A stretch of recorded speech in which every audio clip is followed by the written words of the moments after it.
तो भाइयों और बहनों, तैयार हो जाइए मोदी सरकार के 3.0 वर्जन के सबसे पहले सबसे बड़े रिफॉर्म को देखने के लिए।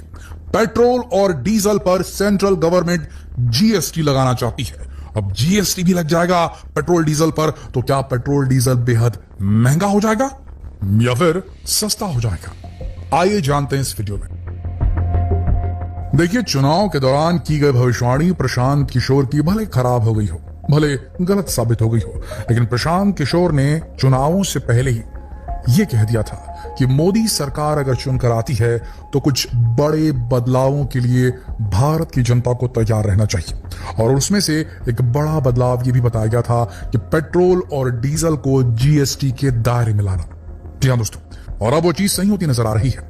भारत की फाइनेंस मिनिस्टर वित्त मंत्री निर्मला सीतारमण ने कहा कि सरकार पेट्रोल और डीजल को जीएसटी के दायरे में लाना चाहती है, बस राज्य सरकार अपनी सहमति जारी कर दे।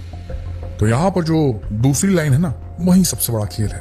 राज्य सरकारों का जीएसटी पेट्रोल डीजल पर लागू करने के लिए सहमत होना। जी हां, ये सबसे बड़ा अड़ंगा साबित होने वाला है। सबसे पहले समझ लेते हैं कि जीएसटी पेट्रोल डीजल पर क्यों लगाना चाहती है सरकार, सेंट्रल गवर्नमेंट। देखिए, हम यहां पर सबसे सरल एग्जांपल लेने वाले हैं देश की राजधानी दिल्ली का। तो जो प्राइसेस हम बताएंगे वो दिल्ली के हिसाब से होंगे। दिल्ली में पेट्रोल का जो बेस प्राइस पड़ता है वो 48.72 रुपए पड़ता है प्रति लीटर। अब इसके ऊपर केंद्र सरकार अपनी तरफ से एक्साइज ड्यूटी दबा देती है 19 रुपए 48 पैसे के तकरीबन प्रति लीटर। फिर राज्य सरकार का अलग से वैट पड़ता है 15.25 रुपए प्रति लीटर।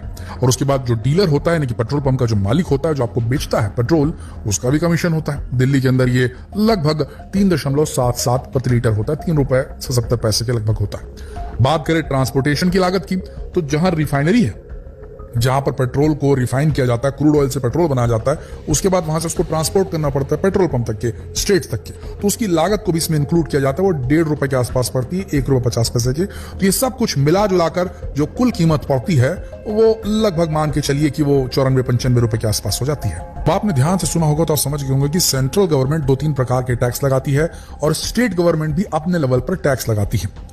अगर ये जीएसटी में आ गया तो सारे टैक्स जो सेंट्रल गवर्नमेंट और स्टेट गवर्नमेंट ले रही है वो सब गायब हो जाएंगे, सिर्फ जीएसटी लगेगा। जीएसटी यानी कि गुड्स एंड सर्विसेज टैक्स, एक ही टैक्स लगेगा, बाकी सारे टैक्स खत्म हो जाएंगे।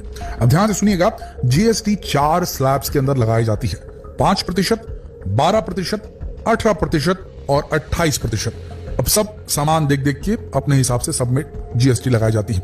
अगर सबसे हाईएस्ट वाला भी आप पकड़ लो, 28% वाला, 28% वाला, अगर वो भी लगा दिया जाता है पेट्रोल डीजल के ऊपर, तो जानते हैं क्या होगा?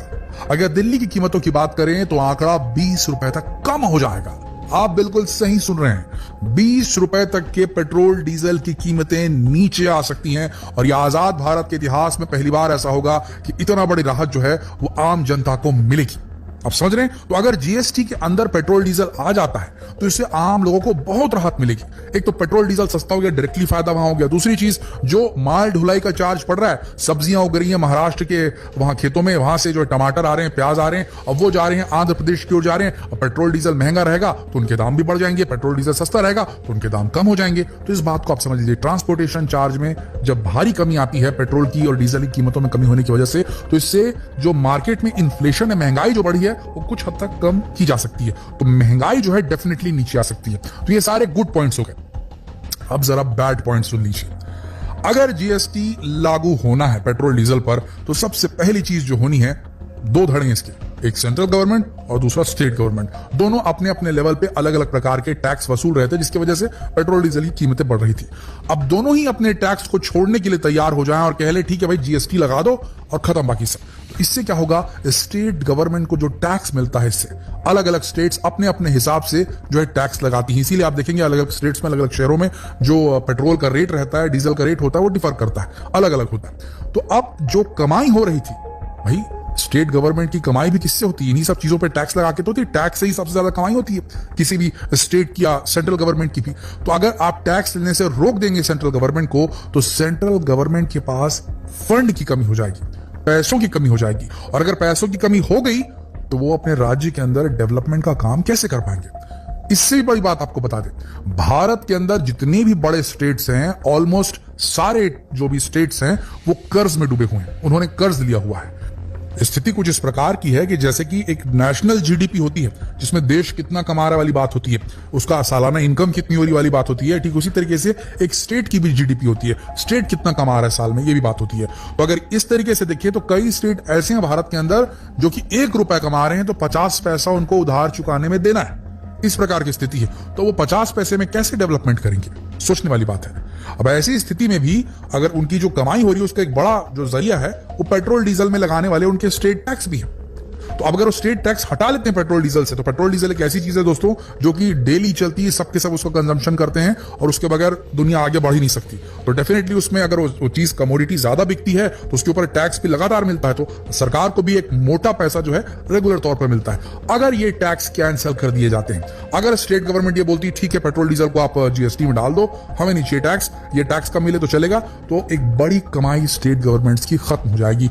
अब ऐसी स्थिति में जिस स्टेट की 1 रुपया कमाई थी 50 पैसा उधारी चुकाने में जा रहा था, अब उसकी कमाई घट जाएगी, तो अपने स्टेट को कैसे रन करेगा। तो इसमें अब सिचुएशन कुछ इस प्रकार की है कि बीजेपी की गवर्नमेंट सेंटर में है, लेकिन जिन स्टेट्स के अंदर बीजेपी की गवर्नमेंट है वो स्टेट्स तक साथ में आने को तैयार नहीं है कि भाई हम मान लें आपकी बात कि चलो जीएसटी में डाल देंगे। तो बाकी दूसरे पार्टी जहां पर राज कर रहे हैं अलग अलग स्टेट में, तो वहां वाले कैसे तैयार हो सकते हैं, सोचने वाली बात है। बट फिर भी यहां कोशिश की जाएगी सेंट्रल गवर्नमेंट की तरफ से कि सारे स्टेट्स अपने अपने तरफ से एग्री हों और एग्री होकर के जीएसटी लागू करने की कोशिश करें। अब ध्यान से सुनिएगा, क्या ये प्रैक्टिकली पॉसिबल है। देखते हैं कि क्या है स्रोत भारत के अंदर सेंट्रल गवर्नमेंट की कमाई का और क्या है स्रोत भारत के अंदर स्टेट गवर्नमेंट की कमाई का। ये दोनों स्टेट गवर्नमेंट है और सेंट्रल गवर्नमेंट है, ये पैसा इन्हें कहां से मिलता है, बजट कहां से मिलता है, समझते हैं। देखिए सेंट्रल गवर्नमेंट की कमाई होती है डायरेक्ट टैक्सेस से। डायरेक्ट टैक्सेस में क्या क्या आता है, income tax, corporate tax, wealth tax और भी कई सारे टैक्स होंगे, पर ये मेजर थे। इनडायरेक्ट टैक्स कैसे आते हैं, सेंट्रल गवर्नमेंट के पास, केंद्र सरकार के पास जीएसटी से आता है,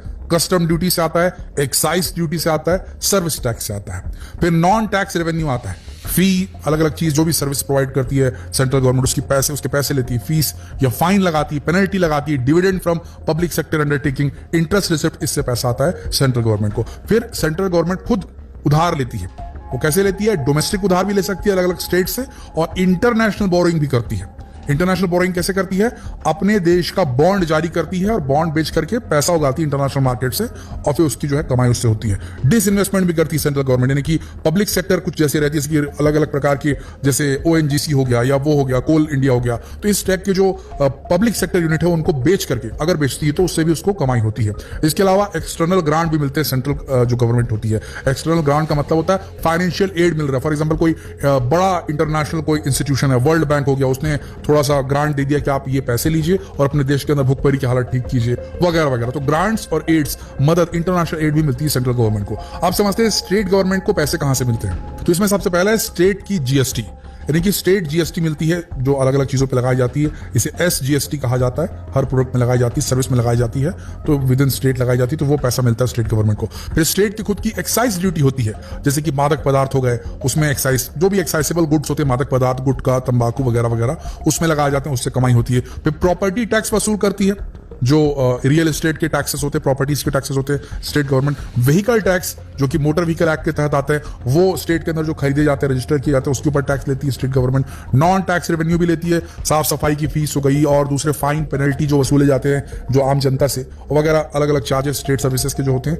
वो लेती है, उससे कमाई होती है। रॉयल्टीज मिलती हैं, यानी कि किसी स्टेट के अंदर अगर लोहा मिल रहा है, कोल मिल रहा है, गोल्ड मिल रहा है, डायमंड मिल रहा है, तो उसकी रॉयल्टी मिलती है उस प्रदेश को, स्टेट को। सेंट्रल गवर्नमेंट भी अलग अलग योजनाओं के लिए बाकायदा जो है मदद, ग्रांट, एड मुहैया कराती है अलग अलग स्टेट गवर्नमेंट को। फिर स्टेट गवर्नमेंट भी अपने लेवल पे जो है बॉन्ड इशू करती है, तो इस तरीके से होता है। तो अब स्टेट गवर्नमेंट और सेंट्रल गवर्नमेंट के बीच में पंगा ये है कि दोनों के पास में सीमित सोर्स ऑफ इनकम है और काम दोनों को करना है। स्टेट गवर्नमेंट को अपने बजट से स्टेट हाईवेज बनाने का काम करना है, अपने बजट से सड़कों के उत्थान का काम करना है, रखरखाव का काम करना है, ब्रिजेस बनाने, पुल बनाने हैं, बहुत सारे इंफ्रास्ट्रक्चर को बनाना पड़ता है। जो प्रदेश के अंदर जो भी काम होता है, जो स्टेट गवर्नमेंट के एम्प्लॉय होते हैं उनकी सैलरी देनी होती है, पब्लिक हेल्थ हो गया, सैनिटेशन हो गया, एग्रीकल्चर हो गया, एजुकेशन हो गया, लोकल गवर्नमेंट हो गया, एडमिनिस्ट्रेशन हो गया, ट्रेड और कॉमर्स जो प्रदेश के अंदर होता है वो होता है, land revenue, land reform, social service, सब कुछ करना पड़ता है। बच्चों के लिए, महिलाओं के लिए एम्पावरमेंट प्रोग्राम्स लेकर आती है स्टेट गवर्नमेंट। तो इसके लिए पैसा चाहिए होता है दोस्तों।